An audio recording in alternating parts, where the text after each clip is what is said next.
सर्वे भवन्तु सुखिनः, सर्वे सन्तु निरामयाः, सर्वे भद्राणि पश्यन्तु, माँ कश्चित् दुःखभाग् भवेत्। इस प्रार्थना का सार बहुत पवित्र है कि हर कोई सुखी हो और किसी के जीवन में दुख की छाया भी ना पड़े। आज इस शहर की सुबह को देखकर ऐसा ही लगता है। हवाओं में एक सुकून है और लोगों के चेहरों पर एक सहज मुस्कान। लेकिन इस सामान्य सी दिखने वाली भीड़ में एक लड़का है जिसका नाम है सत्या।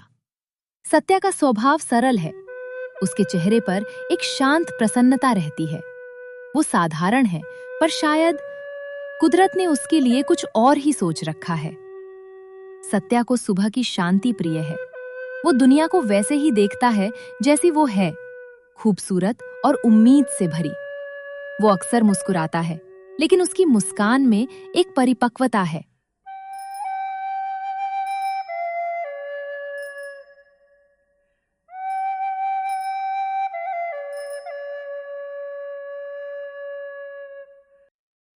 सत्या अपनी साइकिल पर आगे बढ़ता है।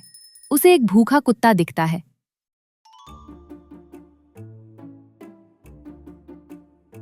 आज शांत बैठे हो? ये लो, ताजा रोटी है, इसे खाओ, ताकत मिलेगी। वो आसपास की छोटी छोटी खुशियों को महसूस कर रहा है। तभी उसकी नजर एक बूढ़ी औरत पर पड़ती है जो लाठी के सहारे धीरे धीरे चल रही हैं।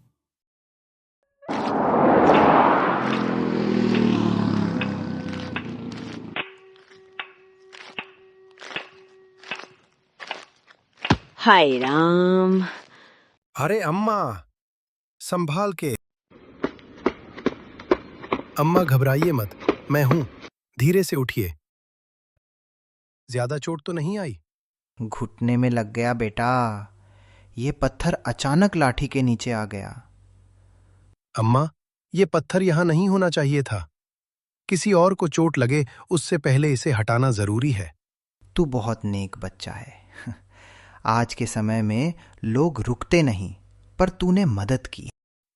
मदद करना कोई एहसान नहीं है अम्मा, ये तो हमारा फर्ज है। आप बस संभल कर चलिएगा। सत्या आगे बढ़ता है।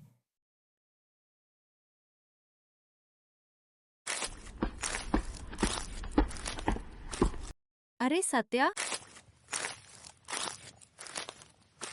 अच्छा हुआ तुम यहीं मिल गए। क्या तुम बाजार जा रहे हो? मैं भी साथ चलती हूँ। आज तुम काफी खुश लग रहे हो सत्या, कोई खास बात? खास बात कुछ नहीं है मीरा, बस आज की सुबह बहुत साफ है। तुम हमेशा इतनी सीधी और गहरी बातें कैसे कर लेते हो? खुश रहने के लिए किसी वजह की जरूरत नहीं होनी चाहिए। कभी कभी मुझे डर लगता है कि मैं तुम्हें कभी समझ पाऊंगी या नहीं। समझने के लिए कुछ है ही नहीं मीरा, मैं बस वही हूँ जो दिख रहा हूँ। नहीं सत्या, तुम्हारे पास रहकर ऐसा लगता है जैसे समय धीमा हो गया हो।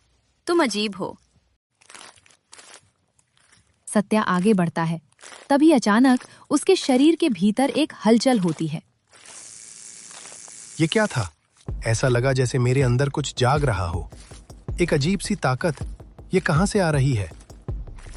उसे एक ऐसी ऊर्जा महसूस होती है जो बिजली की तरह उसकी नसों में दौड़ रही है। वो अपनी हथेली को देखता है। वो हैरान है, पर वो किसी से कुछ नहीं कहता। बस थोड़ा और, ये काम पूरा हो जाए तो बिटिया की स्कूल की फीस भर दूंगा। छोटे वाले को भी तो नए जूते दिलाने हैं। बस थोड़ा और जोर। मैंने तुमसे बोला ना, मैं टाइम पे तुम्हारा माल डिलीवर कर दूंगा।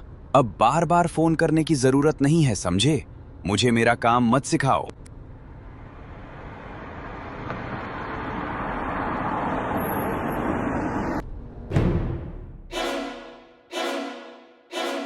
अरे भाई, अरे अरे कोई उसे बचाओ, वो आदमी कार से टकराने वाला है।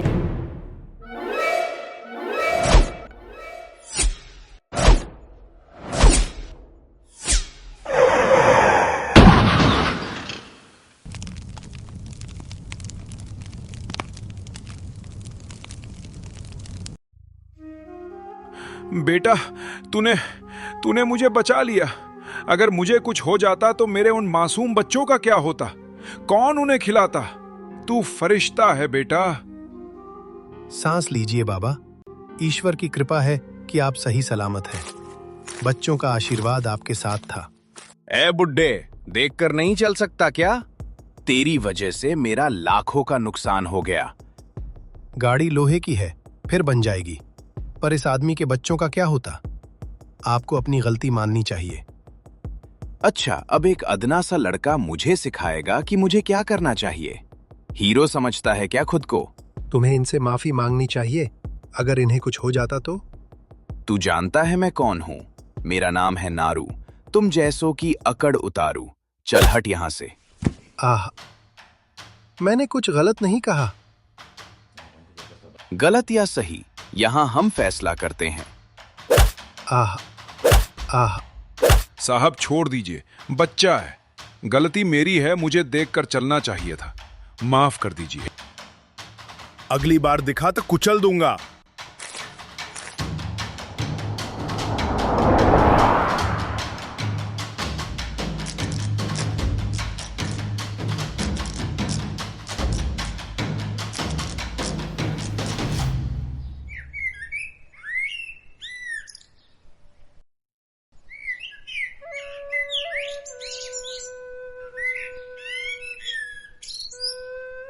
शाम ढल गई है।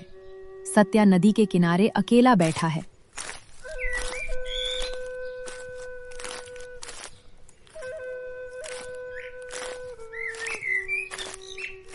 तुमने उसे क्यों नहीं रोका सत्या? मैंने तुम्हारी आंखों में वो गुस्सा देखा था। तुम चुप क्यों रहे? ताकत का सही इस्तेमाल उसे काबू में रखने में है मीरा। लड़ाई से समाधान नहीं मिलता। पर वो गलत था।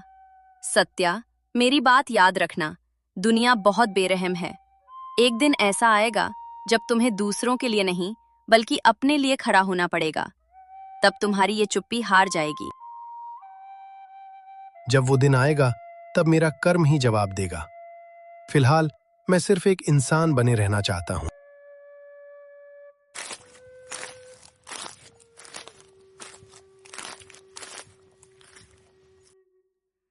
वो चुपचाप पानी की लहरों को देख रहा है।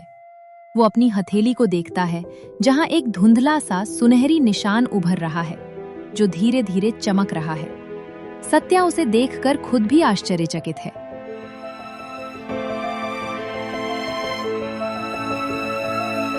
आज सत्या ने थप्पड़ खाया है।